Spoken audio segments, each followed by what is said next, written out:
welcome to the Narrowing Path, Walking the Spiritual Walk. My name is Steve Van Einstein. Thank you all for joining me today for August 9th reading from James Allen's Daily Meditations. Looking forward to seeing what he comes up with here.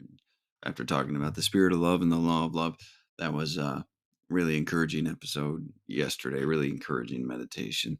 And I just enjoyed it. I really enjoyed it. So I'm looking forward to seeing what today's has. This will be, of course, be fresh to you and fresh to me, meaning you'll get my genuine response, reactions, observations, and what I relate to about the reading.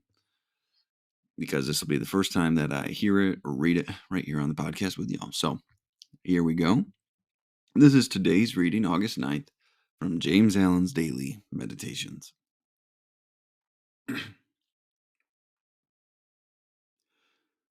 Truth cannot be limited. The glory alike of the saint, the sage, and the Savior is this, that he has realized the most profound lowliness, the most sublime unselfishness. Having given up all, even his own personality, all his works are holy. The farmer has tilled and dressed his land and put in the seed. He knows that he has done all that he can possibly do, and that now he must trust to the elements and wait patiently for the course of time to bring about the harvest, and that no amount of expectancy on his part will affect the result. Even so, he who has realized the truth goes forth as a sower of the seeds of goodness and purity, never looking for results, knowing that there is the great overruling law, which brings about its own harvest in due time, and which is alike the source of preservation and destruction. Every holy man became such by unremitting perseverance in self-sacrifice. This is a great reading. I love this one. I say that all the time. They're all good. No, but this is one that is it's a very good explanation, a very good um way to be written for something that's a phrase that's commonly found in 12-step recovery rooms, that's commonly talked about in spiritual circles and general, and honestly even the general public talks about this quite a bit now, because it's such a profound life lesson to learn. And when we're talking, what I'm talking about is just the saying, let go and let God. We don't get to control the outcomes of situations.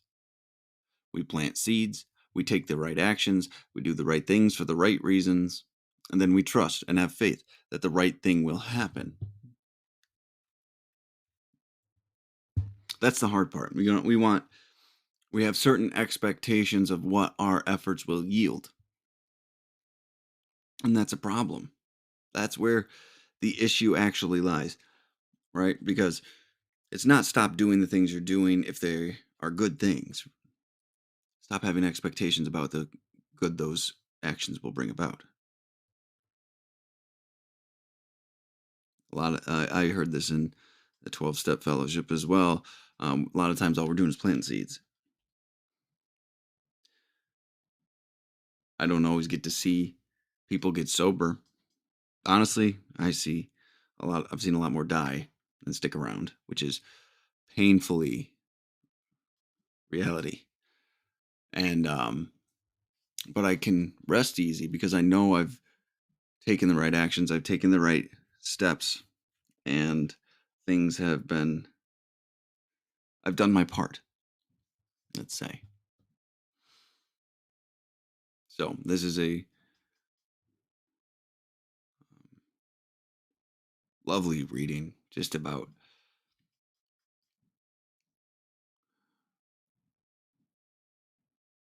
how to go, how to think about the good you do. Not how to think about it. It's not a good way to say that. The perspective you take when you're when you're taking the right actions. So here we go. Truth cannot be limited, right? You can't put truth in a box. Truth is truth. You can't package it up and give it to somebody. You can't limit it in any way. You can't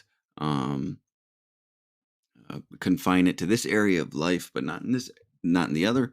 So truth cannot be limited. It will always be there. It's always been there, and it's there right now, regardless of whether you want to acknowledge it, regardless of um, if you ever come to believe in it. Right? It is there. So, the glory alike of the saint, the sage, and the savior is this. Those are big words right there, right? Those are some pretty hefty words that carry a lot of weight. The saint, the sage, and the savior. I like the alliteration there too.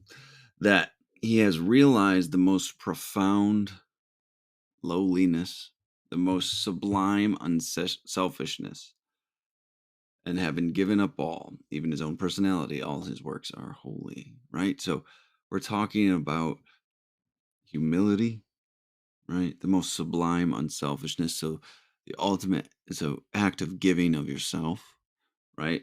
Profound lowliness.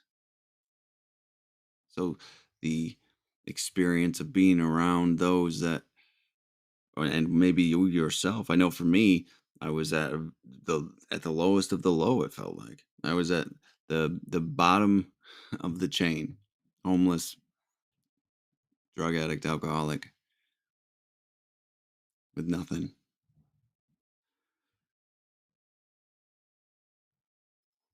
right? Profound lowliness.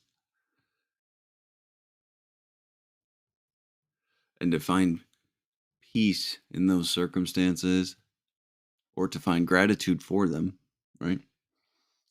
And to be able to step back to help those in those circumstances still pretty impactful, right? So then that last part was one I think we talked about a couple days ago, which is still one that's hard for me, is giving up all, even his own personality.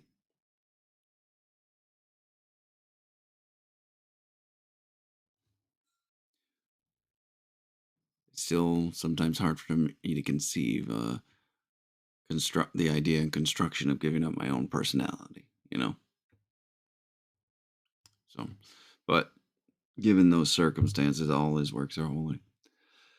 Now we get the farmer metaphor here, and I really enjoy this. When the farmer has tilled and dressed his land and put in the seed, he knows that he's done all that he can possibly do. And now he must trust, that's the big word here, to the elements and wait patiently for the course of time to bring about the harvest. And that no amount of expectancy on his part will affect the result. That is it right there. He plowed, he tilled his field, he dressed the land, he put in the seed. He knows that he has done all he can possibly do. We have to wait for nature and time to take its course to be able to harvest that. There's no immediate, no instant gratification. There's no immediate feel good from that. It's just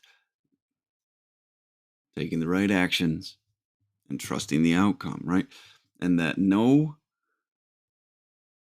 amount of expectancy on his part will affect the result. Stop worrying about what's going to happen to it. Stop trying to take the outcome into your own hands or predict the outcome. All you're doing is wasting time and energy and wasting the moments that you have right now. That's a lot to waste. That's a lot to be distracted from for a long time just because you want to know how something's going to end. What do you miss because you're trying to predict the end result of something, right? Like what are we going to miss? You got to ask yourself that question. Wasted hours, days, weeks, months, lives, all of it. So much waste on worry, on fear,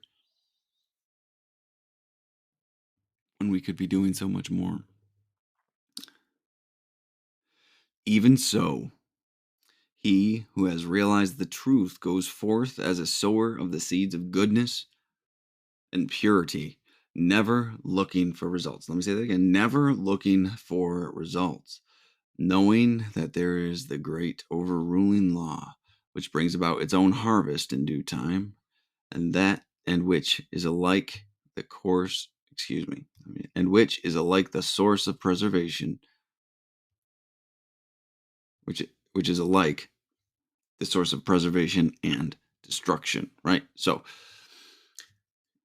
you will reap like he's talking about cause and effect here. Like what you put into the universe, you will get out of. Some people call that karma. There's a lot of definitions for that, I guess, though, today.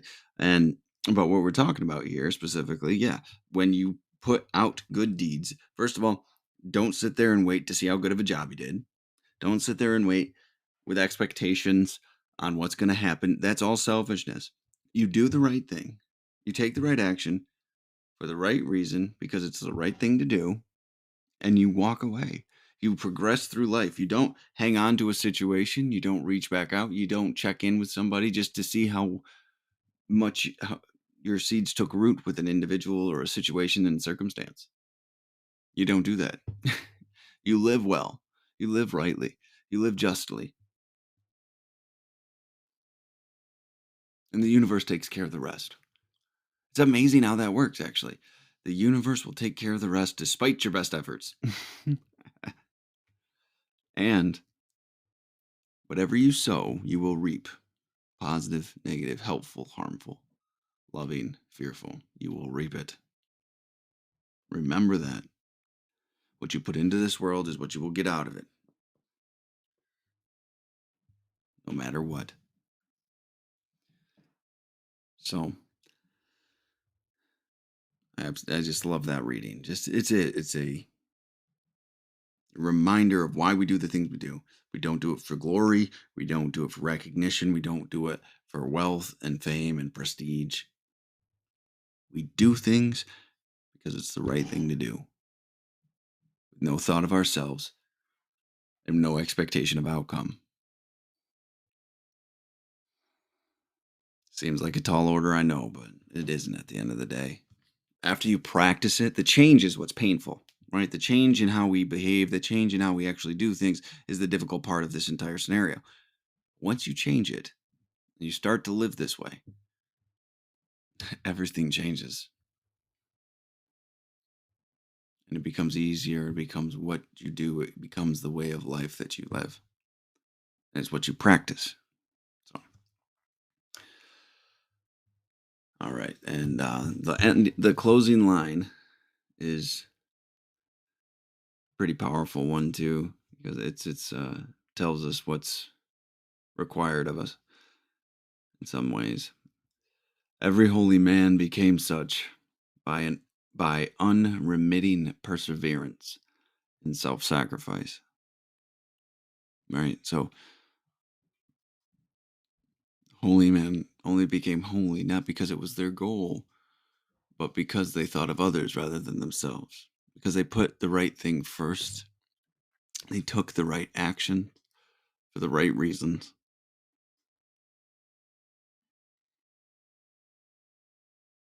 Regardless of effect on self.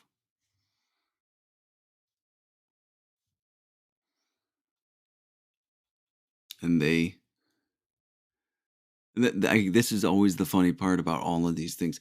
And as a side effect, they became considered a holy man.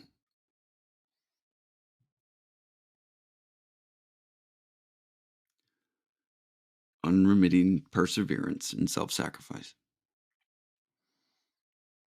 Pretty powerful thing today. So, all right. Well, that's the end of the reading. Thank you all for joining me again for August 9th reading today. It was really powerful one I really, really enjoyed.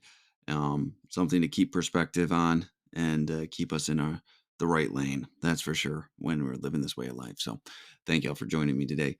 And we'll be back again tomorrow. So until next time, thanks.